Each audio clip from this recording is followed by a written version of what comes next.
Mulai. Assalamualaikum warahmatullahi wabarakatuh. Shalom, Om Swastiastu, Namo Buddhaya, salam kebajikan, dan salam sejahtera untuk kita semua. Perkenalkan, kami dari kelompok 15. Kami akan melakukan simulasi untuk mediasi. Sebelum kami melakukan simulasi mediasi, kami akan memperkenalkan diri terlebih dahulu. Nama saya Nugraha Budi Raharja dengan NIM 205-1900077. Nama saya Michael Octavianus dengan NIM 205-1900080. Nama saya Levia Leo Gunawan dengan NIM 205190081. Nama saya Maureen Cornelia David dengan NIM 205190076. Nama saya Ainus Syafwa Asmawi dengan NIM 205190078. Selamat siang Bapak Ibu yang saya hormati. Sebelum kita melakukan mediasi, izinkan saya untuk memperkenalkan diri terlebih dahulu. Nama saya Maureen Cornelia sebagai mediator yang ditunjuk oleh BPSK DKI Jakarta dalam sengketa ini. Selanjutnya, kepada Bapak dan Ibu, saya berikan kesempatan untuk memperkenalkan dirinya masing-masing. Dan bisa dimulai dari pihak pemohon terlebih dahulu ya. Baik, terima kasih Bu. Selamat siang semuanya. Perkenalkan, nama saya Visa dan di sini saya didampingi oleh kuasa hukum saya. Selamat siang, nama saya Nugraha Budi Raharja sebagai kuasa hukum yang akan mendampingi Bu Visa dalam proses mediasi ini berdasarkan surat kuasa khusus tertanggal 24 Januari 2020. Baik, berikutnya silakan kepada pihak termohon untuk memperkenalkan diri. Perkenalkan, nama saya Badu. Saya di sini sebagai direktur yang mewakili PT Bangun Jaya yang merupakan termohon dalam mediasi ini. Pak Badu didampingi oleh kuasa hukum hari ini? Iya Bu, saya didampingi Ibu Levia Leo Gunawan dari law firm Graha Justisia. Selamat siang Bapak Ibu sekalian, saya Levia Leo Gunawan, SH. Baiklah, langsung saja saya jelaskan bahwa mediasi yang Bapak Ibu tempuh saat ini tidak lain dan tidak bukan merupakan cara penyelesaian sengketa melalui perundingan untuk memperoleh kesepakatan di antara para pihak. Kemudian dalam hal ini saya hanya membantu sebagai mediator. Hal ini sesuai dengan pasal 14 ayat 7 Peraturan Mahkamah Agung nomor 1 tahun 2016 tentang mediasi. Adapun saya sebagai mediator adalah pihak yang netral yang membantu Bapak dan Ibu dalam proses perundingan ini untuk mencari berbagai kemungkinan penyelesaian sengketa. Namun kembali lagi, di sini bukan saya yang akan mengambil keputusan, karena keputusan tetap ada di tangan Bapak dan Ibu sekalian. Bisa dipahami ya Bapak Ibu? Iya, paham Bu. Baik, kalau tidak ada pertanyaan, maka akan saya lanjutkan dengan pembacaan tata tertib mediasi pada hari ini. 1. Para pihak harus berbicara secara bergantian setelah saya selaku mediator mempersilahkan. 2. Para pihak tidak boleh memotong pembicaraan pihak lain. 3. Para pihak tidak boleh menyerang baik melalui kata-kata ataupun secara fisik. 4. Tidak boleh merokok. 5. Tidak boleh menggunakan handphone. Dan 6. Tidak merekam isi pembicaraan, karena mediasi ini sifatnya rahasia ya Bapak Ibu. Saya kira tata tertib ini bisa kita sepakati dan mengerti. Bisa Bu. Dengan demikian akan saya mulai mediasi pada hari ini. Pertama-tama kita akan mendengarkan pemaparan singkat dari pihak pemohon. Bagaimana? Apakah sudah siap? Ya, siap. Jadi begini, kami membuat kesepakatan dalam bentuk surat perjanjian kontrak kerja proyek pembangunan rumah tinggal tertanggal 18 Desember 2018, di mana pada intinya saya mempercayakan kepada perusahaan termohon di sini untuk membangun suatu rumah tinggal seharga 2 miliar rupiah. Kami pada saat itu sepakat untuk membagi pembayaran dalam 3 termin. Yang pertama sebesar 1 miliar rupiah, yang kedua sebesar 500 juta rupiah, dan yang ketiga juga sebesar 500 juta rupiah.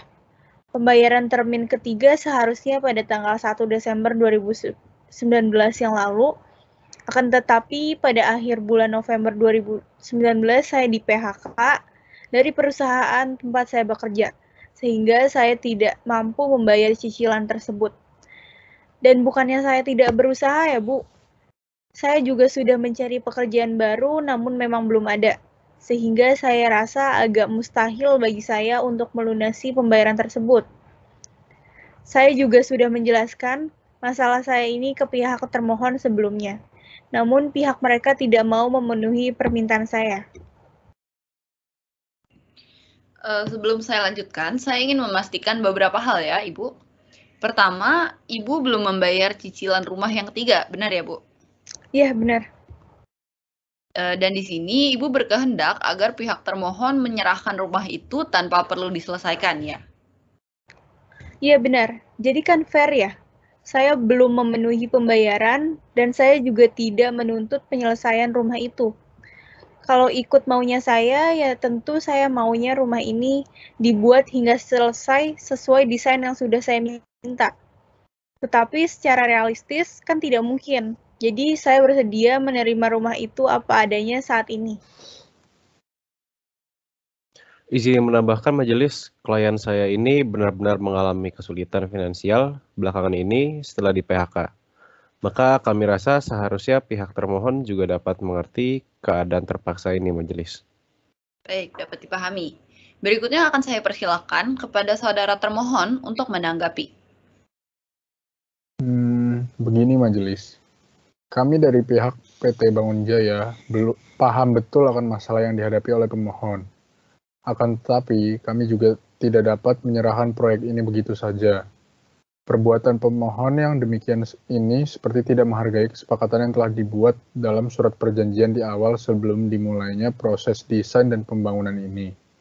Karena pada saat itu kedua belah pihak telah menyetujui bahwa perjanjian ini tidak dapat dibatalkan begitu saja di tengah jalan. Bukan begitu maksud saya, Pak, Bu. Saya kan sudah menjelaskan sebelumnya di awal kalau memang ada hambatan bagi saya melunasi uang tersebut. Ya, kami memang tidak menyalahkan pihak ibu di sini. Namun, memang kami sangat kecewa dengan keputusan ibu ini. Baik, cukup. Akan saya lanjutkan ya, Bapak Ibu. Pak, bisa dijelaskan alasan mengapa pihak perusahaan menolak untuk menyerahkan proyek ini tanpa diselesaikan? Jadi begini, perusahaan kami sejak dulu itu sangat mengedepankan hasil yang sangat maksimal. Bahkan itu sudah menjadi suatu citra dari perusahaan kami yang dikenal oleh masyarakat umum. Apabila pembangunan ini tidak kami selesaikan hingga tahap finishing dan diserahkan begitu saja, maka ini dapat menjadi suatu presiden buruk yang dapat merusak image perusahaan kita, Bu.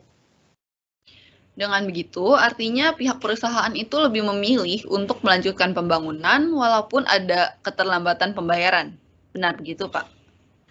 Iya, benar.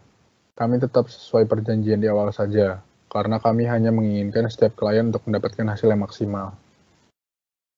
Setelah saya mendengar pemaparan dari pihak pemohon dan telah ditanggapi oleh termohon, maka izinkan saya untuk menarik sejumlah kesepahaman awal di antara Bapak dan Ibu. 1. Masing-masing pihak mengajukan permohonannya dengan dilatar belakangi itikat baik. 2. Masing-masing pihak menginginkan hasil pembangunan rumah yang maksimal. Apakah ada yang merasa keberatan atau merasa bahwa pernyataan saya ini keliru? Tidak, majelis. Atas dasar kesepahaman yang sudah saya sebutkan tadi, apakah menurut masing-masing pihak masih mungkin untuk melanjutkan perjanjian pembangunan yang telah disepakati sejak awal? Silakan dijawab dulu oleh pihak termohon ya. Ya, tentu saja. Memang dari pihak kami kan tidak keberatan. Kalau kami tidak setuju sudah sejak lama kami batalkan perjanjian ini. Bagaimana dengan pihak pemohon? Apakah dimungkinkan? Sebelumnya, saya sudah berulang kali berdiskusi dengan klien saya ini. Dan beliau merasa bahwa kondisi keuangannya ini tidak memungkinkan untuk melanjutkan perjanjian. Karena ia pun sudah cukup kesulitan memenuhi kebutuhan lainnya di luar pembayaran rumah ini, majelis. Sehingga sebagaimana kami minta dalam proposal, kami rasa akan lebih mudah bagi kedua belah pihak jika pembangunan tidak dilanjutkan dan langsung diserahkan saja rumahnya. Bapak, Kan sudah dijelaskan tadi, jika demikian, maka kami tidak keberatan jika klien Bapak menunggak pembayaran.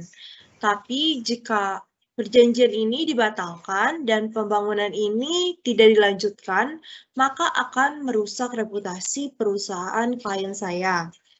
Bahkan tidak hanya itu, kami juga akan menderita kerugian material karena harga rumah yang belum dibayar tersebut. Sebenarnya sudah digunakan oleh klien kami membeli bahan-bahan untuk proses finishing rumah.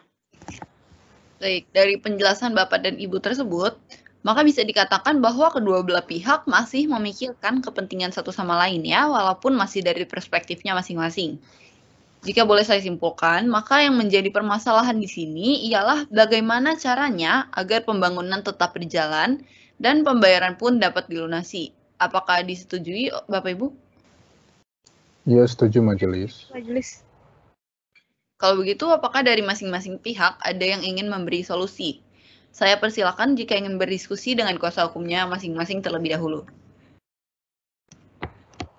Izin majelis. Ya, silakan. Bagaimana? Mengingat kondisi keuangan klien saya saat ini, maka kami usulkan agar dilakukan pemotongan harga dari 500 juta menjadi 300 juta rupiah. Dan karena saat ini klien saya juga masih dalam tahap mencari pekerjaan, maka kami minta keringanan berupa perpanjangan waktu pembayaran. Demikian majelis. Pihak termohon bagaimana? Apakah saran tersebut dapat disetujui?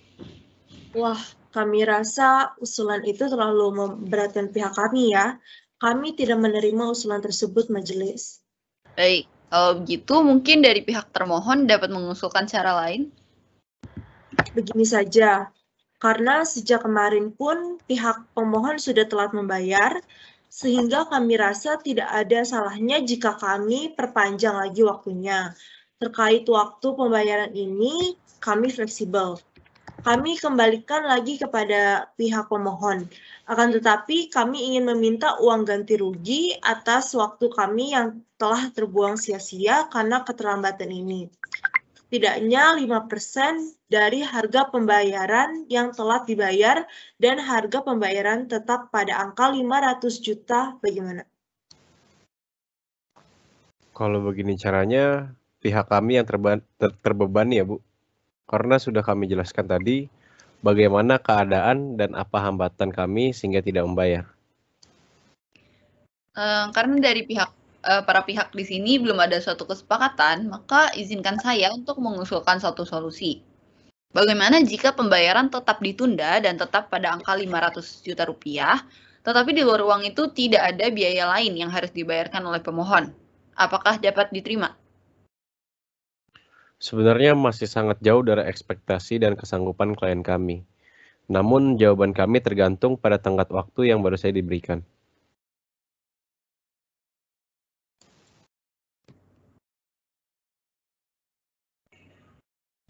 Mohon maaf, kami tidak bisa memutuskan hal ini sekarang ya, karena tawaran ini sangat berbeda dengan yang disepakati oleh para pimpinan perusahaan, sehingga kami perlu waktu untuk berdiskusi terlebih dahulu.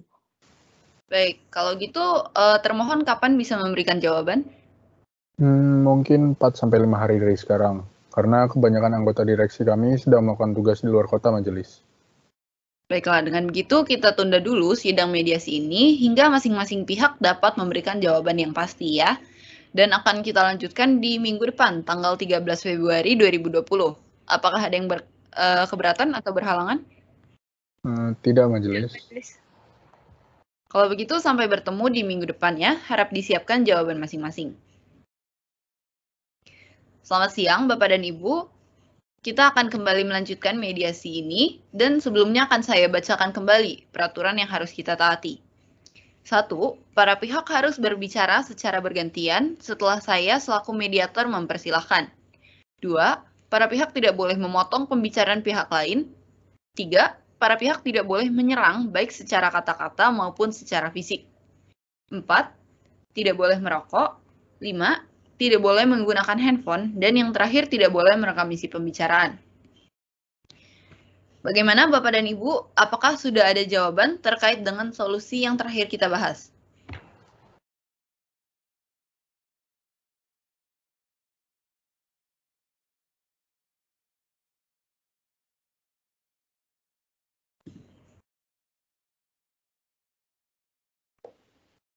Ya, kami sudah berdiskusi dengan pihak perusahaan dan mereka setuju untuk memberi perpanjangan waktu hingga akhir bulan Februari ini. Baik, pihak pemohon apakah setuju dengan usulan tersebut? Izin menjawab majelis, kami masih keberatan karena tenggat waktunya masih terlalu dekat majelis. Kalau begitu, bagaimana baik menurut pihak pemohon?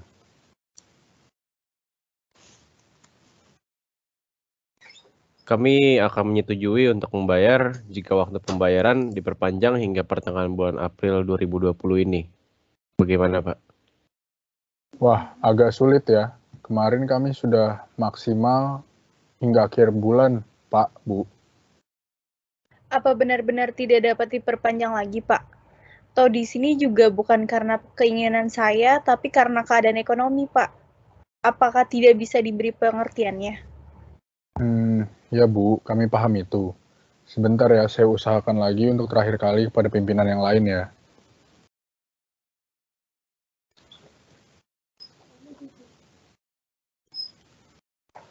Bu, kami sudah berdiskusi dan kami bersedia untuk memberi tambahan waktu, yaitu hingga pertengahan bulan Maret 2020 ini. Bagaimana? Tepatnya di tanggal berapa ya, Pak? Tanggal 20 Maret ini ya? Baik, kalau gitu saya sanggupi.